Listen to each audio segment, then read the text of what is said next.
Live from NBC 25 in Flint, this is Mid-Michigan Now. Good evening, everyone. Thank you for joining us. I'm Stella Daskalakis. Mike is off tonight. International Overdose Awareness Day is this Sunday. Genesee County hosts a ceremony today featuring community leaders, recovery advocates, and those who have lived through overdose experiences. Mid-Michigan Now's Andrea Flores joins us in the studio with more. Andrea, one father and daughter stood side by side to talk about their experience. So what is their story? Stella, it was an emotional afternoon at the Overdose Awareness Day ceremony where flags honored those lost to addiction. But there were also stories of hope. Carl and Katerina Maddox are proof that recovery is possible and cycles of addiction can be broken. Flags filled the lawn outside the new county administration building in downtown Flint. White for lives saved, purple for lives lost. Carl Maddox spent decades trapped in addiction and incarceration. Just over 2 years ago, I started my journey into a better way of life. I've OD'd. I was stuck in addiction for 43 years of my life, stuck in corrections for 38 years of my life. Now he's a recovery coach and credits faith, community, and his daughter for a second chance. Her story breaks my heart every time she tells it, because it's me. And it's a story I don't like to admit to. But today, as I try to recover each and every day, she gives me hope. Carl's story is particularly special because his daughter, Katerina, has also traveled the same path through addiction. She admits recovery wasn't easy, but eventually it made her stronger. It was very difficult the first couple of times. Relapse is part of my story, so I relapsed a lot. But within those relapses, it allowed me to work a more vigorous program within my recovery. So today I'm grateful for those relapses because I wouldn't be where I am today without them. For Carl and Katerina, the most powerful part of their story is not just personal recovery, but knowing her children and Carl's grandchildren will not have to live the same struggle. I can, by God's grace, hopefully allow my children to never experience what it's like to be in active addiction. They can learn from my experience, and they don't have to experience it for themselves. It's so great that we don't have to worry about her kids or my son's kids having to battle the same thing without having the answers, because we have few answers today. We're learning, and it's a process we will continue to learn for the rest of our lives. Carl and Katerina say their journey proves recovery is possible. Sometimes it just takes one person to believe in you to break the cycle. Live in the studio, Andrea Flores, Mid-Michigan Now. Wonderful story. Thank you, Andrea. We have an update tonight on Saginaw City Councilwoman Monique Lamar Sylvia. She has been removed from her seat after being sentenced for her election fraud conviction. The City Council is now working to fill the vacant seat. If you are interested in applying, you must be older than 18, live in Saginaw, and be a U.S. citizen. Applications are due by 4 p.m. on Friday, September 12th. Michigan State Police say a man driving a stolen vehicle tries to get away. And after law enforcement uses a grappler device to stop the car, the rear axle rips off. The incident happened on West I-96. The 27-year-old driver from Brighton was arrested. Both women passengers were arrested after it was determined they had several warrants from different jurisdictions. A service delivering books every month to Genesee County children is closing. The Flint and Genesee Literacy Network says the Dolly Parton Imagination Library is going on an indefinite pause after losing federal funding.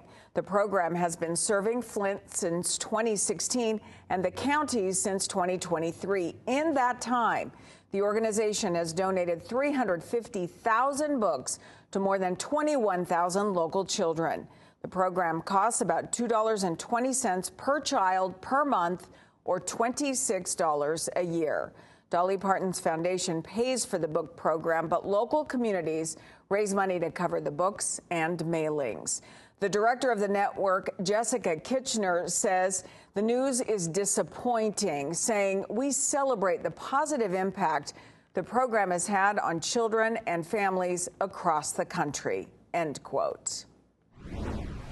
The Michigan Growth Office is highlighting organizations that help attract people to Flint and keep them in the city. Governor Gretchen Whitmer created the Growth Office last year for that purpose. Mid-Michigan Now's Kyle Macon is here with more. Kyle, what does the Growth Office think about the progress here in Flint? They see it as a positive, Stella. The Michigan Growth Office says Flint has seen its first population growth in 25 years. The office has been touring the state this summer, visiting organizations that make the state more attractive to live in.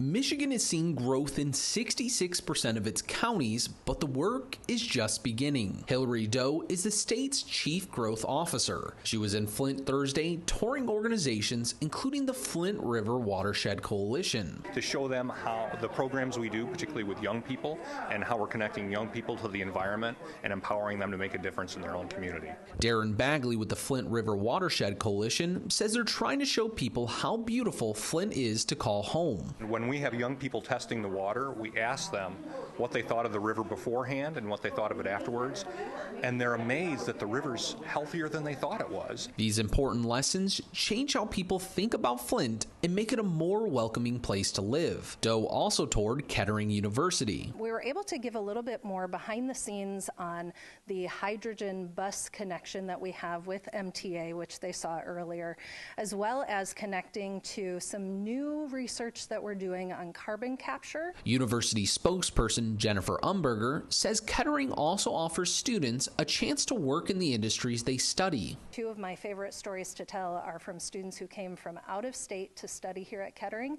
and chose to stay because of that program with their employers. These organizations all work together to make Flint a more appealing place to live and, as a result, raise population. This is a group project, and so we're going to continue to see that growth when we do it together.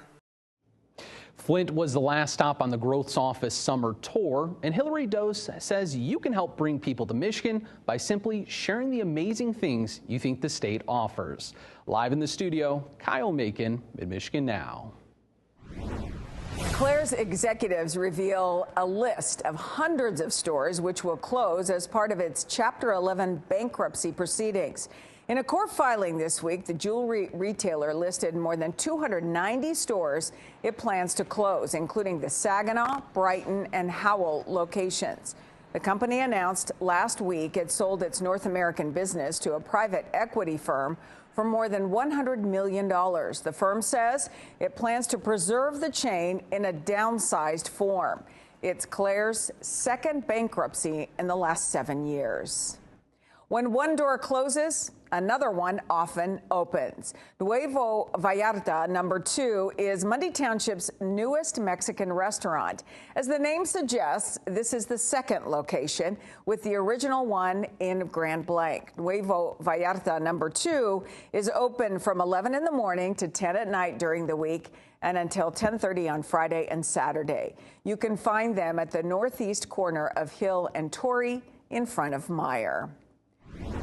It's happening this weekend. The USS Edson is celebrating 13 years at the Saginaw Valley Naval Ship Museum with activities, a live DJ, and a chance to explore the ship like never before. The celebration begins at 11 in the morning and goes until 3 in the afternoon. You can find more information on our website, midmichigannow.com.